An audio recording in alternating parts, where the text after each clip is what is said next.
जम्मू कश्मीर में गृह मंत्री अमित शाह की कूटनीति का ऐसा असर है कि उमर अब्दुल्ला ने अपने हथियार पहले ही डाल दिए। पिछले 2 महीने में बहुत कुछ ऐसा हुआ जो आपको जानना चाहिए। कश्मीर में बीजेपी सरकार नहीं बना पाई है, लेकिन शाह ने आज से 2 महीने पहले ही कहा था।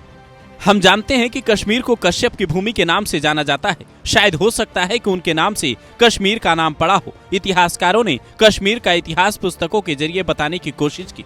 मेरी इतिहासकारों से अपील है कि प्रमाण के आधार पर इतिहास लिखें। 150 साल का एक वो दौर था जब इतिहास का मतलब दिल्ली दरबार से बल्ली माराम तक और लुटियन से जिमखाना तक था। इतिहास यहीं तक सीमित होकर रह गया था। ये समय शासकों को खुश करने के लिए लिखे गए इतिहास से खुद को मुक्त करने का। मैं इतिहासकारों से अपील करता हूँ कि वे हमारे हजारों साल पुराने इतिहास को तथ्यों के साथ लिखें।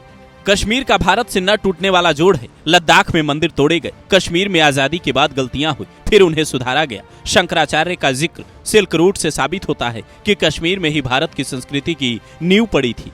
सूफी, बौद्ध और शैल मठ सभी ने कश्मीर में विकास किया। देश की जनता के सामने सही चीजों को रखा जाए। इस बयान के बाद कश्मीर में घमासान मचना शुरू हो गया। उमर अब्दुल्ला समझ गए कि शाह को नहीं रोका तो सरकार भी जाएगी और मुफ्ती परिवार की तरह सियासत भी दांव पर लग जाएगी। इसीलिए सबसे पहले उमर अब्दुल्ला पीएम मोदी के फैन हो जाते हैं और वो एक कार्यक्रम में कुछ ऐसे तारीफ करते हैं। आपने कहा कि दिल की दूरी और दिल्ली से दूरी, इन दोनों चीजों को मिटाने पे आप लगे हुए हैं और वाकई आपके काम से ये साबित होता है। 15 दिन के अंदर अंदर जम्मू कश्मीर को लेके ये आपका दूसरा प्रोग्राम है।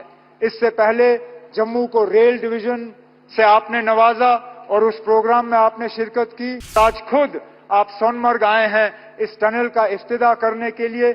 ऐसे प्रोजेक्टों से न सिर्फ दिल की दूरी बल्कि दिल्ली से दूरी जो है वो कम हो जाती है। वजीर आजम साहब, मैं दिल की गहराइयों से आपका शुक्रिया करना चाहता हूं कि आप इस ठंड में हमारे दरमियान आए, आपने इस टनल का इफ्तिताह किया। आज वजीर आजम साहब, आपने देखा होगा मौसम ने भी आपका साथ दिया। आसमान में एक बादल का तिनका नहीं। ठंड जरूर है लेकिन धूप की कमी नहीं। 16 जनवरी को उमर अब्दुल्ला का एक बयान आता है। वो कहते हैं, मोदी से दुश्मनी क्यों करूं, हम दोस्ती का हाथ बढ़ाएंगे। इसलिए जब उन्होंने मनमुटाव की कोई गुंजाइश नहीं छोड़ी तो मैं लड़ाई क्यों करूं जिसकी कोई जरूरत ही नहीं है। जैसे ही दिल्ली में केजरीवाल की हार होती है, उमर अब्दुल्ला एक वीडियो पोस्ट करके लिखते हैं, और लड़ो आपस में। इसका मतलब क्या है? क्या अब्दुल्ला बीजेपी की भाषा बोल रहे हैं?